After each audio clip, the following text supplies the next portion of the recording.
It's the 23rd of September today, and if you're anything like me, sometimes we forget the fact that we have been saved from death and brought to a place of life through what happens on the cross in the person of Jesus. And let me read you a couple of names from Genesis chapter 46 here. See if these mean anything to you. Genesis 46 verse 16 says, Zephon, Haggai, Shunai, Esbon, Eri, Arodi, Eli. So those names mean anything? No, they don't mean anything to me either. But these are the names of people who, because of Joseph, were saved. That whole chapter, chapter 46, lists the family of Joseph that literally got saved from starvation to having loads and loads of food and the best of Egypt, the best of Egypt's provisions, because of what God did through Joseph. Sometimes when we read the story of Joseph, we can obsess over what happens to Joseph and miss out on the main point of the story, which is what happens through Joseph. Through Joseph, all of these people get saved. So Joseph himself says to his brothers in chapter 45, verse 5, "And now do not be distressed and do not be angry with yourselves for selling me here, because it was to save lives that God sent me ahead of you."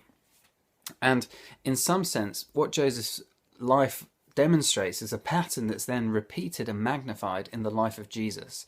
So Joseph was sold as a slave, so he went through a great deal of suffering. Then he was raised up to sit at the right hand of Pharaoh, and then he used that power to then bless and save those who had caused him to suffer in the first place. Does that sound familiar? Jesus suffered. He suffered ultimately death on the cross at the hands of humanity. Then God raises him up to sit, so he now is at the right hand of God the Father. And what he does now is he uses his power to bless and to help us. He uses it to help us, even though we caused his suffering in the first place. We are saved, and we've been brought from a place of starvation and death to a place of life and abundance. And I love the little bit where Joseph sends the gifts to his father Jacob.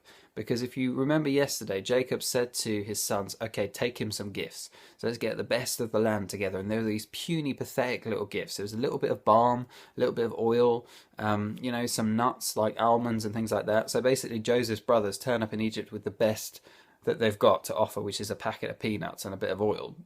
And then they come back, and they're coming back with a whole new set of clothes. Benjamin's been given 300 shekels of silver. They have donkeys that are laden with food and grain and all this stuff, and then promises of more, and carts that are there to carry Jacob back to Egypt with everything that he owns. Sometimes when we come to God with the best that we have, like seriously, the best stuff that we've got, our money, our time, our devotion, it's like we're offering him these tiny little packs of peanuts. And because he's Jesus, because he's the Lord, and because he's incredibly kind, he gives us the best of heaven anyway. So he sends back to us his perfect peace that passes understanding and guards our hearts and minds, his joy, his life, his love, his laughter. That list of names of people who were saved through Joseph, the list is so much longer of those who've been saved by Jesus. I'm on it, and you're on it.